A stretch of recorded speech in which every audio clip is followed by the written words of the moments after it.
har doim universal ventilyator qo'yardik. Endi sportiv ventilyator uстановка qilyapmiz. Hozir ishlash jarayonini ko'rsatamiz sizlarga. E'tibor Bu qo'shildi. Bu ham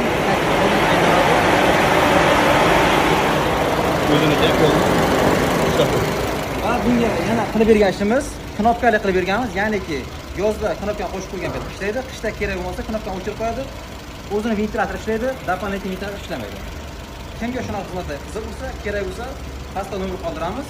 Bemalol sizga ishlarni sifatli qilib tuzib beramiz. Yana tushyapti. 3.9 yana pastga tushyapti. Maksimum 2-3 o'rtasi o'ynasa chotki bo'ladi. Ko'rishingizga agar sizlarga ham shunaqa xizmatlarimiz qiziq bo'lgan bo'lsa, yo'qsa kerak bo'lsa, akalar olib kelinglar, любой farqi yo'q. Ha, grazlarni ko'rishingiz mumkin. 3 o'zi 3 ga qarab ketyapti. Shunaqa rezultatlar kerak bo'lgan bo'lsa, endi bu doplata bo'ladi. Обычный Cobalt bunaqa grazga tusholmaydi, buni hamma biladi.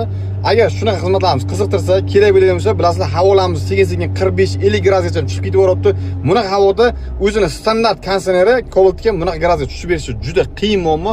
Qaranglar, 2.8 Vashti. Agar shunaqa rezultat kerak bo'lgan bo'lsa, Sunatiga murojaat qilsa, ishlarni chiroyli va sifat bilan bitkazib beradi. Tan joyini sog' bo'lsin.